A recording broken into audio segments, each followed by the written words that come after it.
akhlak seorang santriwati. Anggap kita adalah seorang santri, seorang pelajar.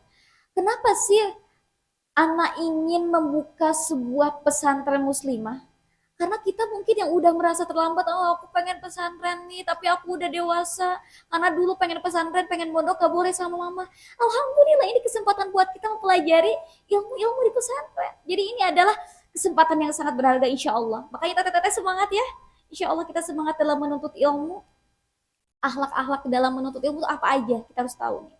Di dalam kitab Ta'lim Muta'alim, Syekh Az-Zarnuji menjelaskan metode belajar dalam kitabnya ada 13 pasal yang disebutkan oleh beliau di dalam kitab Ta'lim Muta'alim.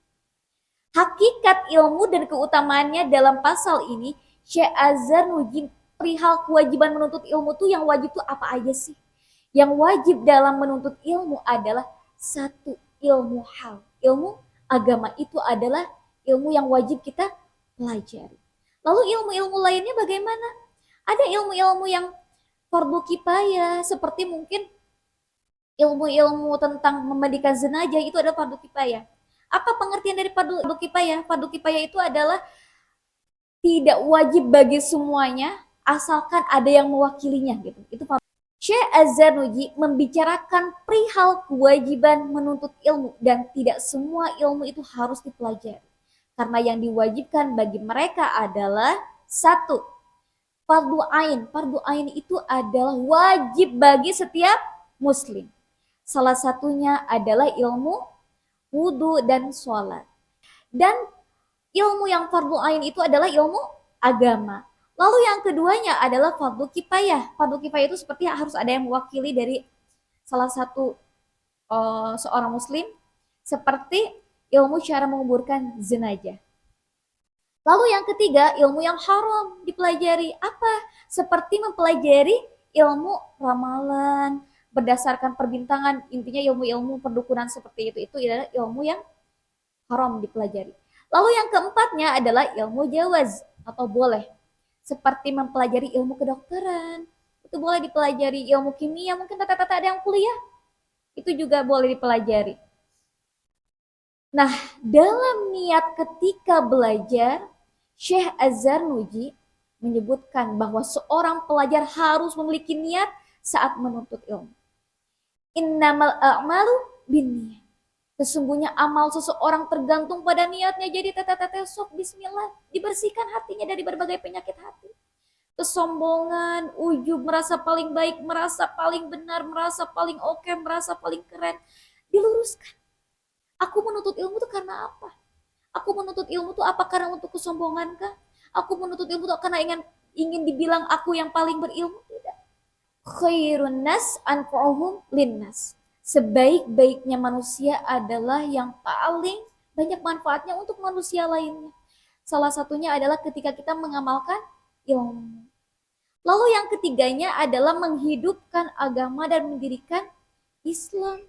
Jadi Masya Allah, teteh-teteh sekarang Alhamdulillah nih. Anggap aja kita memang seorang santriwati, seorang santri ya, seorang pelajar, seorang penuntut ilmu. Termasuk Al-Fakiro sendiri ada seorang penuntut ilmu.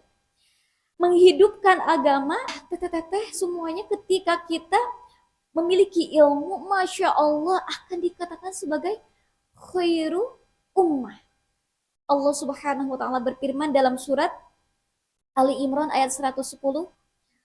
A'udzubillahi minasyaitonirrajim. Kuntum khairu ummatin ukhrijat linnas ta'muruna bil ma'rufi wa tanhauna 'anil munkari wa tu'minuna billah.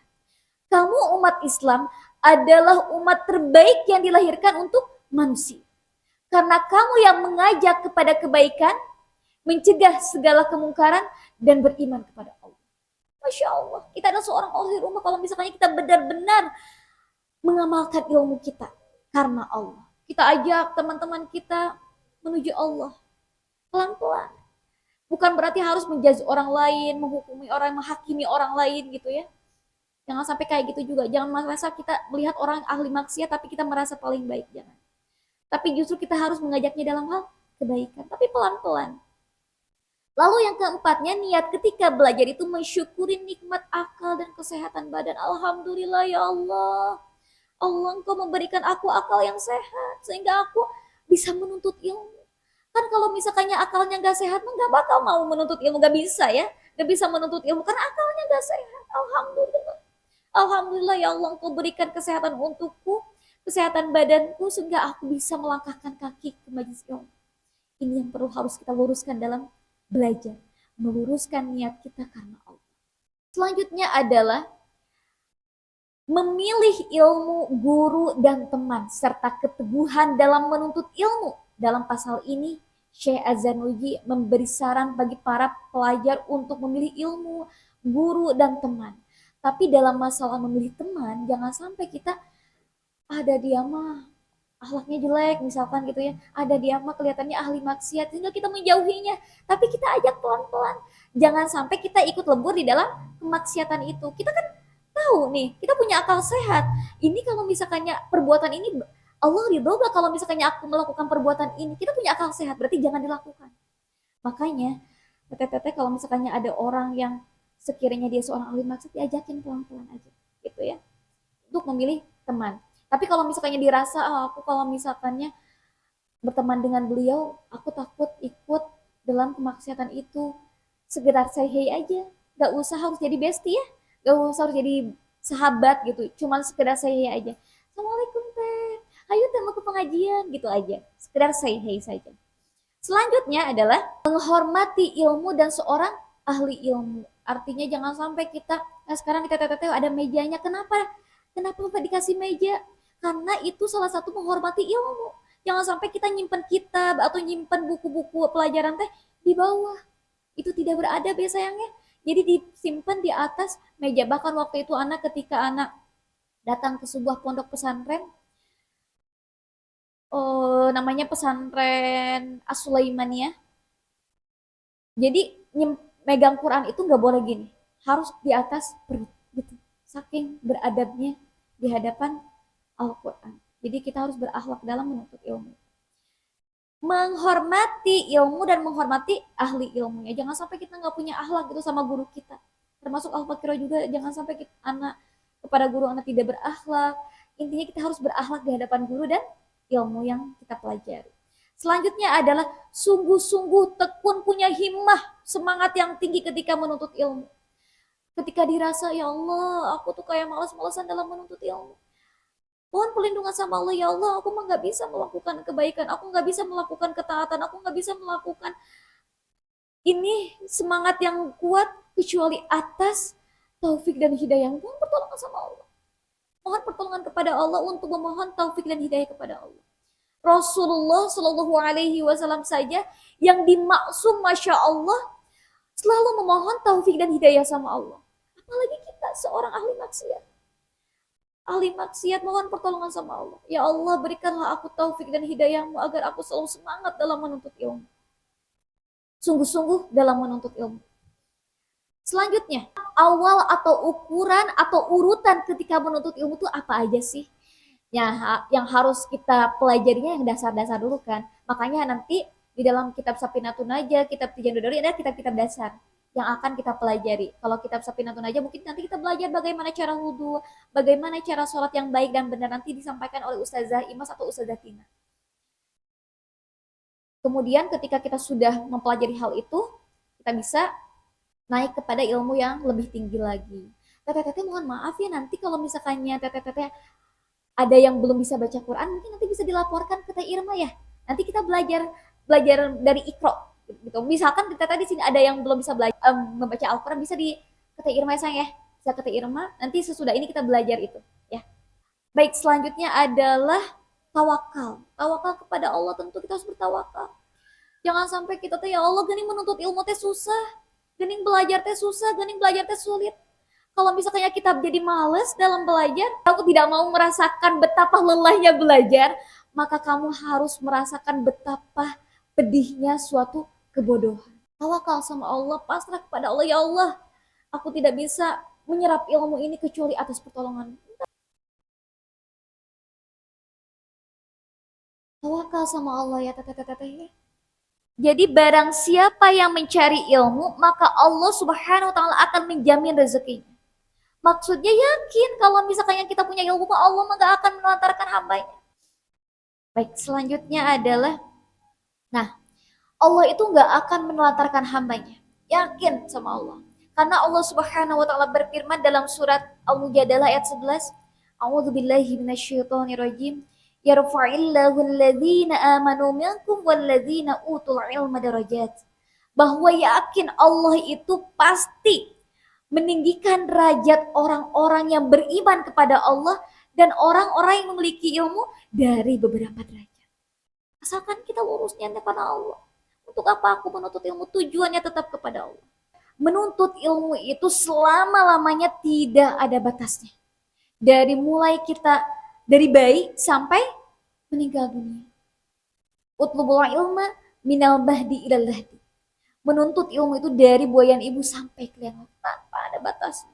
Jadi waktu itu ada yang nanya nih, Ustazah ini usianya dibatasi gak? Enggak, sok silakan sampai sugan gitu ya. Masih nenek-nenek, udah nenek-nenek gitu ya. Gak apa-apa, ayo kita belajar sama-sama. Kalau misalnya kita belum belajar gimana caranya sholat yang benar itu seperti apa, kan karena kita kan masa-masa hijrah ya. Masa-masa hijrah itu harus ada penguatnya. Penguatnya apa? Membaca Al-Quran, sholat, lalu keimanan kita kepada Allah itu harus diperkuat. Itu salah satu penguatnya dengan sholat dan baca Al-Quran.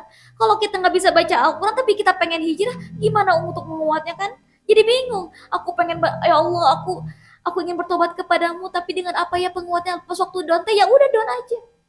Jadi yang menjadi salah satu penguatnya adalah dengan membaca Al-Quran. Makanya kalau waktu itu kata anak sampaikan, teteh-teteh yang belum bisa baca Al-Quran juga silahkan.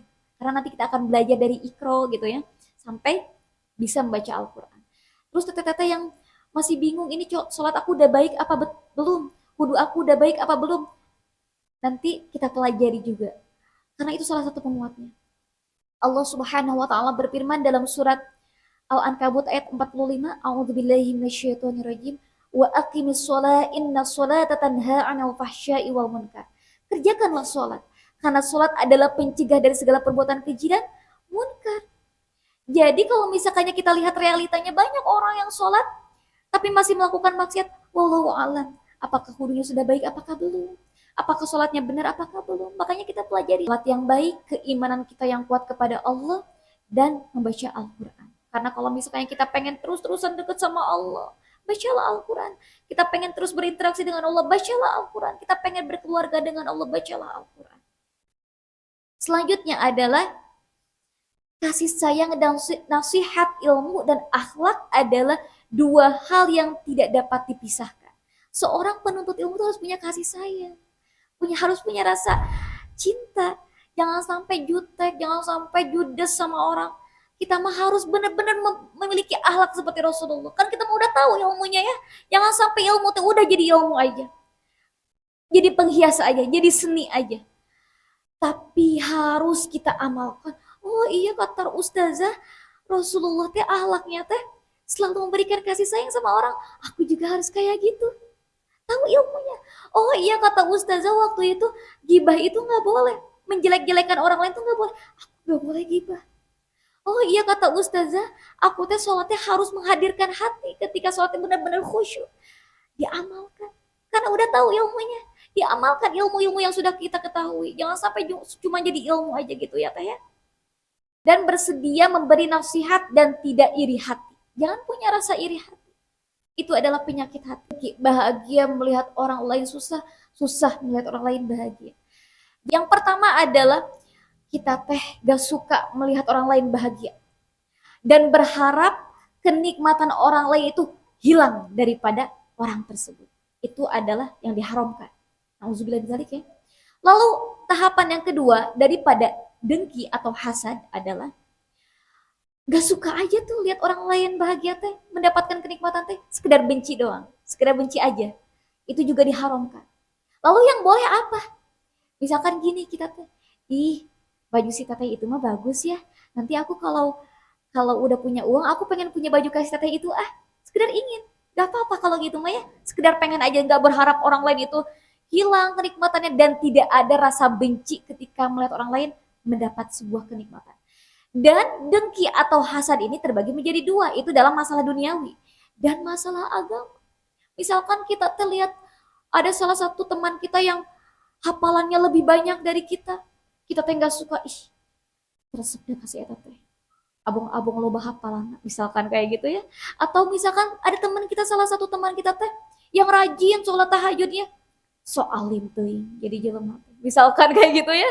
Atau ada salah satu ini mungkin di posisi anak. Misalkan, wah Ustazah Imas jamaahnya banyak banget. Anak tinggal suka sama Ustazah Imas. Ini dalam masalah agama. Ini juga tidak boleh. Jadi benar-benar seorang ahli ilmunya juga harus benar-benar membersihkan hati dalam masalah itu. Itu tentang masalah agama, kedengkian dalam masalah agama. Ini harus kita bersihkan ya sahabat bila. Karena kita adalah seorang penuntut ilmu. Seorang penuntut ilmu itu harus benar-benar dibersihkan hatinya supaya kita bisa mudah mendapatkan ilmu tersebut. Kata Ustadz Adi Hidayat, beliau mengatakan, ini mah Masya Allah ya tahapan-tahapan orang soleh, Masya Allah. Ana juga sampai merinding. Jadi ketika beliau mau menghafal Al-Quran, semuanya tuh berkumpul, teman-temannya, semuanya bertobat kepada Allah, mohon ampunan kepada Allah. Nah pada saat itu baru mereka menghafal Al-Quran. Dan Masya Allahnya kata beliau, ada yang sampai 27 hari langsung hafal. Itu karena kotornya hati kita. Kenapa kita gak mudah mendapatkan ilmu? Kenapa kita gak mudah menghafal Al-Quran? Karena hati kita kotor pisan. Imam Asy-Syafi'i pernah bertanya kepada gurunya Imam Waqi. Qala Imam Asy-Syafi'i sakautu ila al-waqi'in su'ahibbi farsyadani ila tarkil ma'asi. Fa akhbarani bi ana ilman nurun wa nurullahi la yuhdadil as. Wahai guruku, aku bertanya kepadamu tentang jeleknya hafalanku. Masya Allah, eta Imam Asy-Syafi'i bertanya kayak gitu. Padahal kita udah tahu kan, Imam Asy-Syafi'i itu hafal Al-Quran pada usia berapa tahun? 7 tahun. Tapi beliau bertanya kayak gitu, Masya Allah. Lalu gurunya mengatakan, jauhilah segala perbuatan maksiat. Al-ilmu nurun wa nurullahi la yudaril as. Ilmu itu adalah cahaya dan cahaya Allah tidak akan sampai kepada orang-orang yang bermaksiat. Makanya kenapa Ana selalu katakan, teteh-teteh ayo bersihkan dulu hatinya ketika menuntut ilmu. Istighfar terlebih dahulu supaya hatinya kita dibersihkan dengan istighfar. Banyakin istighfar ya teteh-teteh ya. Ini anak kasih amalan buat teteh-teteh. Satu, istighfar minimal 1 hari 100 kali. Maksimalnya silahkan. Mungkin nanti minggu depan akan anak sampaikan juga padilah-padilah istighfarnya. Lalu istighfar itu untuk membersihkan hati kita, membersihkan jiwa kita. Bonusnya dari Allah, akan Allah mudahkan kita untuk mencapai hajat-hajat kita. Lalu yang keduanya sholawat. Allahumma sholli ala sayyidina Muhammad wa ala ali sayyidina Muhammad. Itu mah berbagai sigo. Sholawat apa aja yang teteh-teteh hafal. Sambil ngapain aja, mau sambil beres-beres, sholawat, sambil ngapain aja. Tapi ini mungkin diamalkannya setelah sholat tahajud. Atau kalau misalnya kita sholat tahajud gak sempet nih, pada subuh juga gak apa-apa. Pada subuh gak sempet juga, berarti pada hari itu harus berzikir. Gitu. Selanjutnya adalah surat Al-Ikhlas.